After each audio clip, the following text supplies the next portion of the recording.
Tips penanganan bibit anggur yang dibeli online. Penanganan untuk bibit anggur yang dibeli secara online. Nah, ini jenis anggur lokal yang saya beli secara online. Kebetulan pada masa sekarang ini, paket 1 hari sampai nggak ada untuk kurir paket. Jadinya saya terpaksa pakai pengiriman reguler. Kalau untuk sampai di Padang, kemarin itu nyampe 5 hari setelah paket dikirim. Dan alhamdulillah saat datang bibit tidak layu sama sekali dan langsung saya pindah tanam. Setelah 10 hari bibit mulai tumbuh tunasnya. Yang ini sendiri bonus dari penjualnya, karena saya cek itu, saya buka belum ada akar dan tunas yang keluar sama sekali. Nanti saya pantau perkembangannya selama sebulan, apakah akan tumbuh akar atau enggak. Saya punya beberapa pengalaman beli bibit, terutama untuk bibit anggur secara online. Dan beberapa diantaranya gagal atau mati karena layu di perjalanan. Atau saat pindah tanam tiba-tiba mati aja gitu. Untuk pembelian kali ini, dalam perjalanan 5 hari ternyata bibit masih segar setelah di unboxing, dan pindah tanam pun akhirnya bibit dapat tumbuh. Dan dari pengalaman ini, si penjual bibit memberikan tips cara pindah tanam dan penanganan bibit, dan ada sedikit tips dari saya yang akan saya share kali ini. Tips yang pertama, saat membeli bibit, terutama bibit anggur secara online, pastikan beli di penjual yang terpercaya. Lihat rating dan ulasan atau review, serta foto-foto dari pembeli.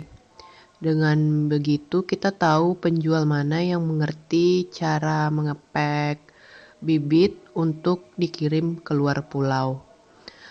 Itu karena saya punya pengalaman yang kurang enak, yakni memesan bibit anggur paling murah waktu itu di toko online, dan kemudian yang dikirim bukan bibit anggur tapi bibit jambu, dan itu pun tanpa media tanah. Akhirnya bibitnya mati karena tidak diberi media itu. Saya lihat-lihat review dari pembelinya juga banyak yang mendapatkan bibit anggurnya yang mati atau patah.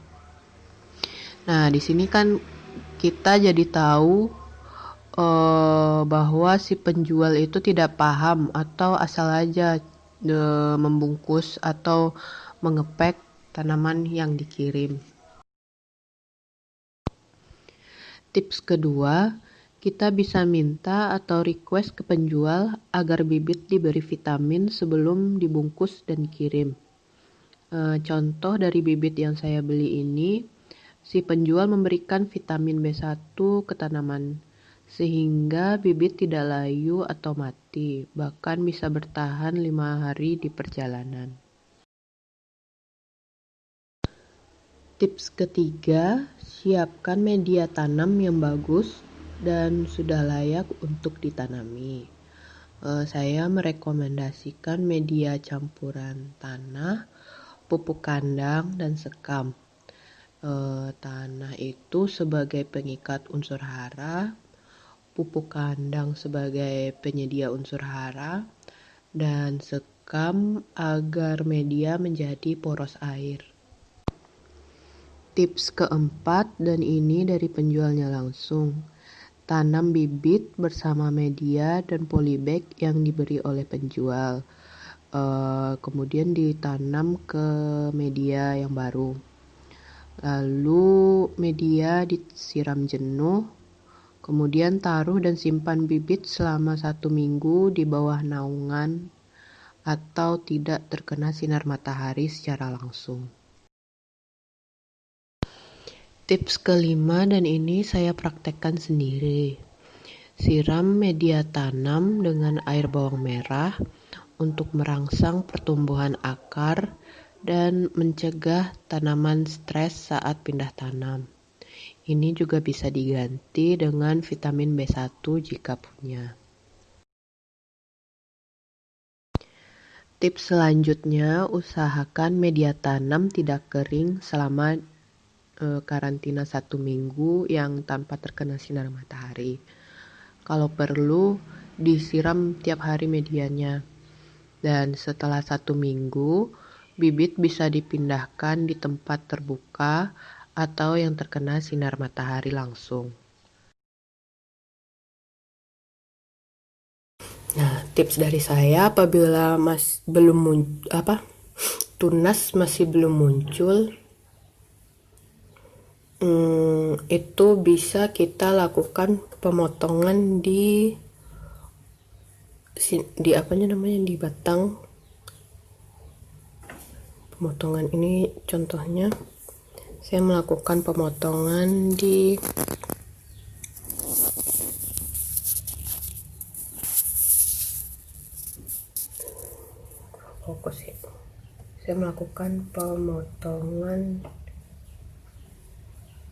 di batangnya.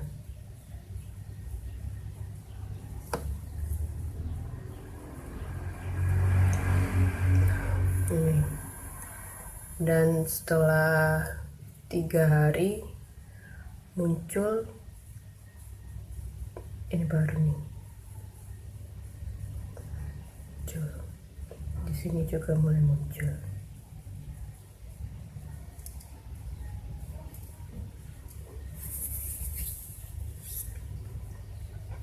Cukup potong di ujungnya aja.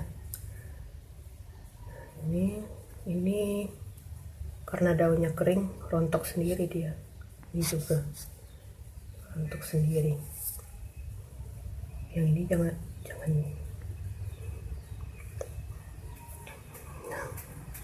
Tetap melakukan penyiraman secara rutin. Untuk pemupukan, kalau dari penjual bibit ini sendiri, dia mengatakan jangan dulu dikasih pupuk sampai umur 1 bulan setelah pindah tanam, pemupukan kimianya. Jadi begitu saja. Terima kasih sudah menonton. Sampai jumpa di lain waktu.